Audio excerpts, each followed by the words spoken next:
Most people will tell you that if you're crying alone, something has gone wrong. That the tears, the silence, the isolation, these are signs of weakness, of failure, of a faith that isn't strong enough. But what if everything you've been told about your pain is completely backwards? What if the very thing that has made you feel the most broken is actually the clearest sign that you have been chosen by God for something this world has not seen yet? Here's what nobody talks about: the chosen ones don't walk easy roads. They walk roads that most people would never survive. And the loneliness that comes with that road isn't a mistake. It isn't God looking away. It is God doing something so deep, so precise, so intentional inside of you that it can only happen in the secret place, in the tears, in the silence, in the moments when no human being could possibly be there with you. God is speaking to you right now, through everything you've been carrying, and what He's saying is far more powerful than anything your pain has tried to convince you of. If you've ever cried yourself to sleep and wondered if anyone saw it, this is for you. If you've ever felt so misunderstood that you stopped trying to explain yourself, this is for you. If you've been holding on to a promise that looks dead, waiting on a breakthrough that feels like it's never coming, carrying a weight that no one around you seems to understand, this is for you. You did not stumble onto this video by accident. There is no such thing as coincidence in the life of a chosen one. This is your spiritual awakening moment, and it starts right now. Before we go any further, drop a comment below and tell me, have you ever felt like God was silent in your darkest moment? I want to hear your story, because you are not as alone as you think. And if this video is already speaking to something deep inside of you, hit that like button right now and make sure you're subscribed, because what we're about to go through together in the next few minutes has the power to completely change the way you see everything you've been walking through. This is not just a video. This is a message that was written for you, for this exact moment, for the tears you thought no one saw. There's something most people will never tell you about the chosen ones: they cry alone. Not because they're weak, not because their faith is failing, but because the path they've been called to walk is one that very few will ever truly understand. The chosen ones know what it feels like to sit in the dark, unable to explain to anyone the weight pressing down on their chest, unable to find the words for what's happening inside. And here's what's most remarkable about all of this: God sees every single second of it. Nothing is hidden from His eyes. Every tear that soaked the pillow at 3 in the morning, every cry swallowed in silence so no one would hear, every heavy breath carried out in secret, every single one was witnessed. Psalm 56 says that God collects the tears of His people like precious offerings, storing them as if they're too valuable to be lost. That's not just poetic language, that's a truth that changes everything once it truly lands in your heart. Your suffering did not go unnoticed. It was recorded, seen, and held. What happens with the chosen ones is that the world around them often can't see what's happening on the inside. People see someone quiet, withdrawn, maybe even distant, and they judge. But God doesn't need an explanation. He doesn't need context, doesn't need you to find the right words, doesn't need you to make sense of your own pain before He can meet you in it. He already knows. Before you open your mouth, before you hit your knees, before you can even form the first thought, He was already there, present in every detail of your suffering. What so many people miss is that crying in secret carries a spiritual weight that goes far beyond what human eyes can perceive. It's no coincidence that some of the greatest moments of transformation in Scripture happened in isolation, far from the spotlight, far from any audience. Joseph in the pit. Moses in the desert. David in the caves. None of them were standing in front of a crowd when God began to do His deepest work in them. And this spiritual awakening, this shift that changes everything, almost always begins exactly like that, in silence, in solitude, in tears that only God witnesses. So if you're going through this right now, understand that your suffering is not invisible, it is sacred. God is speaking to you in that space of pain, shaping something inside of you that can only be formed there. The tears you've been hiding from the world are the very ones being treasured in heaven. And if there's one thing the chosen ones need to understand early, it's that no tear shed in divine purpose is ever wasted. There's a feeling that follows the chosen ones like a shadow, and most of them spend years trying to outrun it. It's the feeling of being surrounded by people and still feeling completely alone. Of being in a room full of laughter and feeling like you're watching it all from behind a glass wall. And the cruelest part? You start to believe something is wrong with you. You start to wonder why connection feels so distant, why you don't quite fit, why the life everyone else seems to be living feels like a costume that was never made for you. But what if that feeling isn't a flaw? What if it's a calling? The loneliness that the chosen ones carry is not rejection. It is preparation. God does not elevate someone he has not first separated. Before the promotion comes the pruning. Before the platform comes the wilderness. And the wilderness is not a punishment, it is a classroom, a refining fire, a sacred space where God strips away everything that was never truly yours to begin with. The isolation you've been feeling isn't God turning his back on you. It's God turning your face toward him, removing every distraction so that only his voice remains. Look at the life of Jesus, the most chosen by God person who ever walked this earth. Even he, in the Garden of Gethsemane, fell on his face and wept alone. His closest friends were just steps away, and they were asleep. He carried the weight of the world's redemption in solitude, in tears, in a moment that no human being could fully share with him.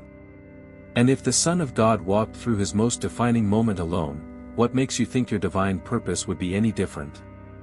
The anointing was never designed to be comfortable. It was designed to be transformative. The separation you're experiencing right now is doing something in you that community never could. It's building a depth of character, a resilience of spirit, a sensitivity to God's voice that only comes through seasons of silence. Think of gold, it doesn't become pure sitting in a comfortable room. It becomes pure inside a furnace, under extreme heat, with everything impure being burned away. That's what this season is. You are not being abandoned. You are being refined. And the spiritual awakening happening inside of you right now is directly connected to the intensity of what you're walking through. So the next time that wave of loneliness hits, and it will hit, remember that you are not being left behind. You are being set apart. There is a difference between being alone and being prepared in solitude, and God knows exactly which one you're in. The chosen ones who came before you all passed through this same fire, and what waited on the other side was not just breakthrough, it was a testimony powerful enough to shift the lives of others. Your isolation has an expiration date. But what it's building inside of you. There's a particular kind of pain that doesn't get talked about enough, and the chosen ones know it all too well. It's the pain of being misread. Of trying to express something deep, something real, something that came from the very core of who you are, and watching it land completely wrong. People label you as too sensitive, too intense, too much, or worse, not enough. And after being misunderstood enough times, most people stop trying to explain themselves at all. They go quiet. They pull back. And the world mistakes that silence for coldness, for pride, for indifference, when really, it's just a soul that got tired of translating itself for people who were never meant to understand. Here's what God is speaking to you about that silence: He never needed you to explain it. Not once. The depth that makes you difficult for others to understand is the very same depth that God designed for divine purpose. You were not built for surface-level connections and shallow conversations, you were built for something that requires a different kind of soul. And the people who couldn't grasp your pain, who minimized your struggles, who told you to just move on, or stop overthinking, they weren't wrong people, they were simply people operating at a different frequency than the one God tuned you to. The chosen ones throughout history were almost never understood in their own season. Joseph's brothers didn't understand his dreams, so they threw him in a pit. Jeremiah spoke the word of God with fire in his bones and was called a madman. Noah built an ark for decades while an entire generation laughed at him. None of them were validated by the people around them before God validated them through their destiny. And isn't that one of the hardest parts of spiritual awakening, realizing that the confirmation you've been waiting for from people was never going to come, because it was never theirs to give? What wounded you most wasn't just the misunderstanding, it was the silence that followed it. The moment you realized that no one was going to fight to understand you, that you were going to have to carry your depth alone. But here's the truth that changes everything: God has never once misread you. He has never looked at your tears and called them dramatic. He has never looked at your depth and called it a problem. He has never needed you to simplify yourself for him to love you fully. Every part of you that the world found too complicated, God found exactly right. So let that wound begin to heal differently now. Stop measuring your worth by how well others have understood you, and start measuring it by the one who created you with full knowledge of who you are. The chosen by God are rarely celebrated before their time, but they are always known by the one who chose them.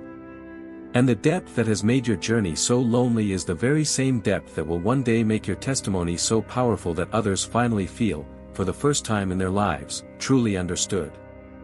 There's a moment that almost every chosen one arrives at eventually, a moment of quiet desperation where the question stops being, "When will this end?" and becomes something much darker: "Why is this happening to me?"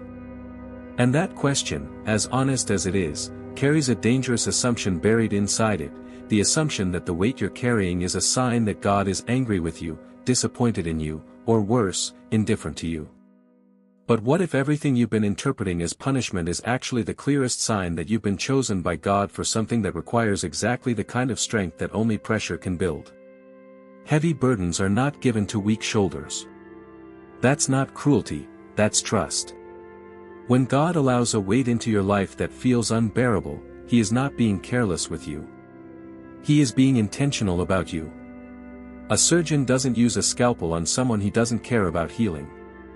The very precision of what you're going through, the specific nature of your trials, the particular areas where you've been tested the hardest, is evidence of a God who knows you deeply enough to know exactly where you need to be refined. Your divine purpose is being sculpted right now, in real time, through the very things that are breaking you. What feels like abandonment is actually divine refinement. Think about a diamond, one of the hardest, most valuable substances on Earth. It doesn't start that way. It starts as carbon, buried under unimaginable pressure, for an unimaginable amount of time. And the only thing that transforms it into something priceless is exactly that, pressure and time. You are that carbon right now. The weight you're carrying isn't destroying you. It's compressing you, shaping you, turning you into something that the world hasn't seen yet. The spiritual awakening you're experiencing in this season is inseparable from the weight that's pushing you toward it. The chosen ones who came before you all had their version of this weight. Paul had his thorn in the flesh. Job lost everything before he received double.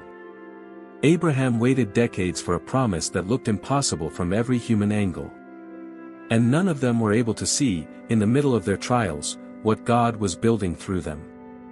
That's the nature of refinement. It never looks like preparation while it's happening. It looks like suffering. It feels like being forgotten.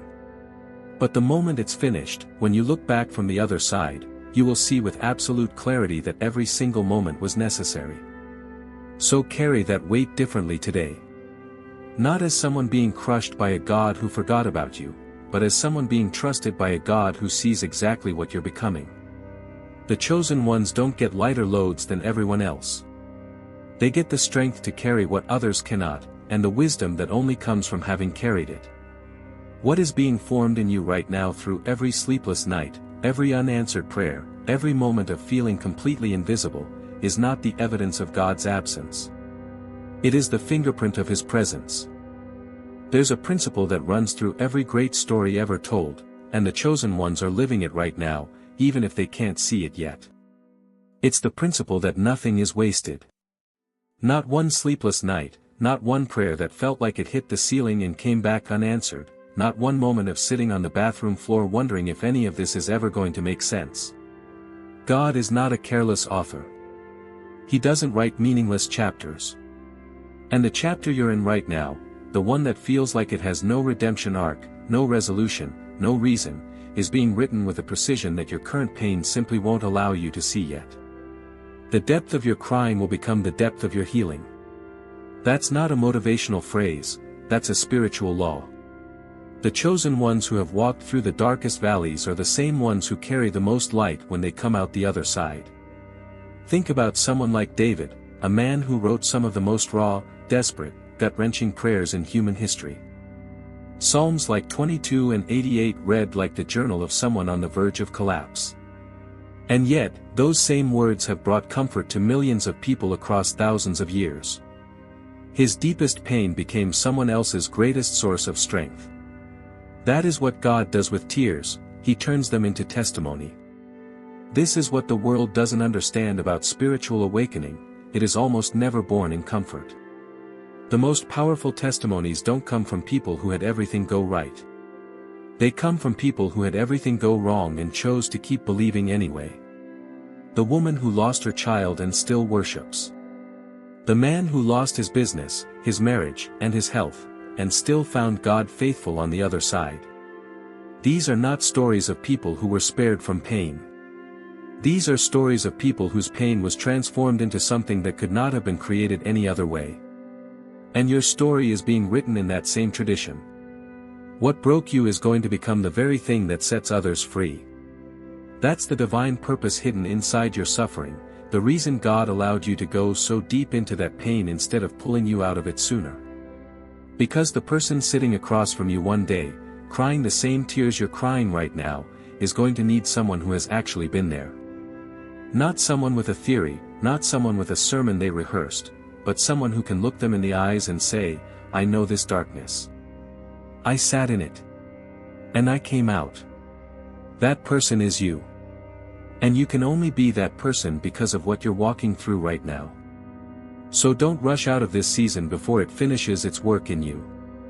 Don't despise the process just because it's painful. The chosen ones who tried to escape their trials prematurely often found themselves circling back to the same lesson, because God loved them too much to let them skip what they needed. Every tear you've cried has been collected. Every moment of pain has been accounted for. And what is being built from all of it, the testimony, the healing, the depth of purpose that is emerging from your brokenness, is going to be so undeniable, so transformative, so beyond what you can currently imagine. There is a specific kind of torment that only the chosen ones truly understand, and it's not the pain of never having received a promise.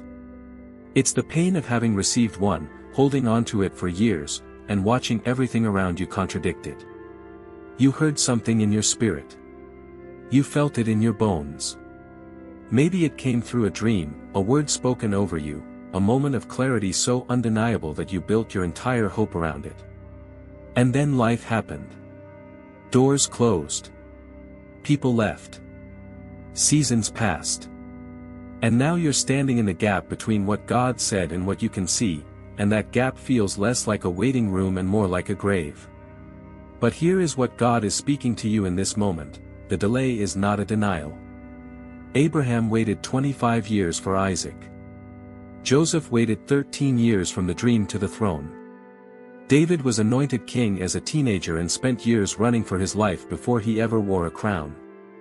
The chosen by God have always had to hold promises that looked dead before they came to life.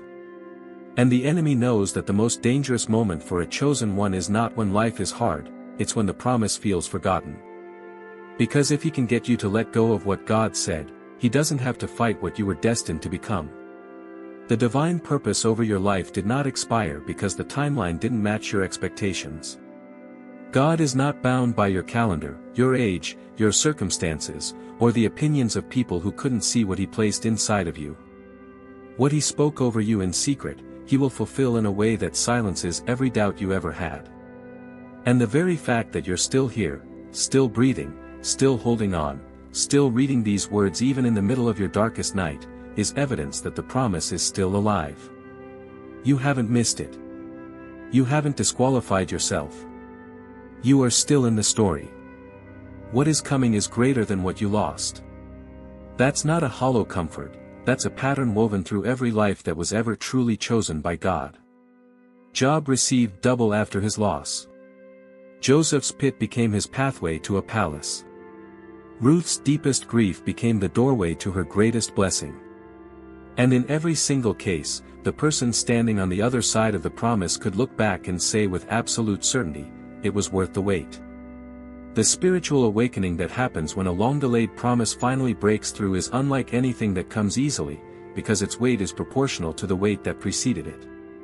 So hold on. Not because everything makes sense right now, it doesn't have to. Hold on because the God who made the promise is the same God who has never once spoken a word he did not intend to keep.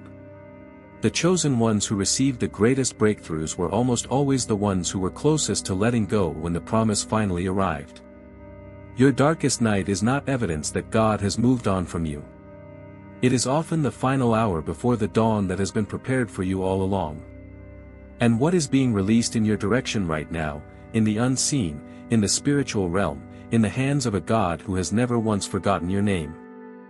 There is a realization that comes to the chosen ones, not always loudly, not always in a dramatic moment of revelation, but sometimes quietly, like light slowly filling a room at dawn. It's the realization that every moment you thought you were alone, you weren't. Every night you sat in silence, convinced that no one saw you, no one heard you, no one cared, he was there. Not distant, not distracted, not delayed. Present. Fully, completely, unfailingly present. And the weight of that truth, when it finally lands, doesn't just comfort you, it rewrites every memory you have of your darkest moments. The silence you experienced was never absence.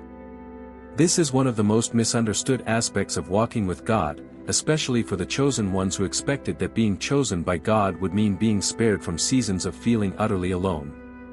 But God's silence is not the silence of someone who has left the room. It is the silence of someone sitting beside you in the dark, close enough to hear every breath, present enough to catch every tear, choosing, in his infinite wisdom, not to speak yet, because what he is doing in that silence is more important than anything words could accomplish in that moment. His presence was never contingent on your ability to feel it. Think about the story of Elijah, one of the most powerful prophets who ever lived, a man who called down fire from heaven and stood against hundreds of false prophets without flinching. And yet, in 1 Kings 19, this same man ran into the wilderness, collapsed under a tree, and asked God to let him die. He was exhausted, isolated, convinced he was the only one left. And what did God do? He didn't rebuke him. He didn't lecture him. He sent an angel to touch him gently, to give him food and water, and to say, "The journey is too great for you." That is, God is speaking to you in your weakness, not with judgment, but with tenderness. Not with distance, but with nearness you didn't expect. The chosen ones carry a particular ache, the ache of having walked through things that no one around them could fully enter into. Sleepless nights that stretched into weeks. Prayers whispered into what felt like an empty room. Moments of such profound loneliness that even trying to describe it to another person felt pointless. But here is the truth that spiritual awakening always eventually reveals: in every one of those moments, there was a presence that never moved. In every sleepless night, God was sitting with you. In every unanswered prayer, he was listening more carefully than you knew. In every moment you felt invisible to the world, you were completely visible to him. You are deeply loved. Carefully chosen. Eternally held. These are not words designed to make you feel better in a shallow, temporary way. These are the unshakable realities of what it means to carry a divine purpose that was written before you were born. The journey of the chosen ones is not easy, and it was never promised to be. But it is held. Every step, every tear, every moment of doubt, every sleepless night, all of it has been held in the hands of a God who chose you not in spite of your weakness, but fully knowing it. And now that you've walked through all 7 of these truths, there is something you need to hear before anything else. You have just walked through 7 truths that most people will never stop long enough to hear. 7 truths that were not designed to simply make you feel better for a few minutes and then fade away. They were designed to permanently shift the way you see yourself, your pain, and the God who has been with you through every single moment of it. And now the most important question isn't whether you understood what was said. The most important question is, what are you going to do with it? Because here's the thing about chosen ones: knowledge alone doesn't activate the calling. Action does. Belief does. The decision to get up one more time, to hold on one more day, to trust the process even when everything inside of you is screaming that it doesn't make sense, that is what separates the ones who were chosen and walked in it from the ones who were chosen and never fully stepped into it. You have been given something real today. The question is whether you're going to let it change you or let it just be another thing you watched and scrolled past. So let me ask you something, and I want you to really sit with this. What promise have you been on the verge of letting go of? What dream has the weight of life almost convinced you to bury? What version of yourself, the one God spoke over you before the world got loud, have you been slowly talking yourself out of becoming? Because that version of you still exists. That promise is still alive. And the divine purpose written over your life did not expire just because the road got harder than you expected. The spiritual awakening that began in you today, in these tears, in this silence, in this moment of finally being seen, is not the end of something. It is the beginning. The beginning of you carrying your pain differently. The beginning of you understanding that the isolation was preparation, that the tears were sacred, that the weight was trust, and that the God who chose by God you has never once taken his eyes off of you. You are not behind. You are not forgotten. You are not too broken.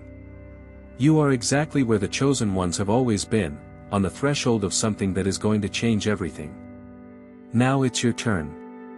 Go back and apply what you've learned here. Start with the truth that hit you the hardest, the one that made something shift in your chest, and let that be the place where your healing begins. Share this with someone who is crying alone right now and doesn't know that God sees them. Leave a comment below and tell me which of these 7 truths broke something open inside of you. I read every single one, and your story matters more than you know. And if you are ready to keep going deeper into who God called you to be, subscribe to this channel right now and turn on the notifications, because what is coming next was made for exactly the season you are walking through. You were not brought this far to be left here. The best is still ahead.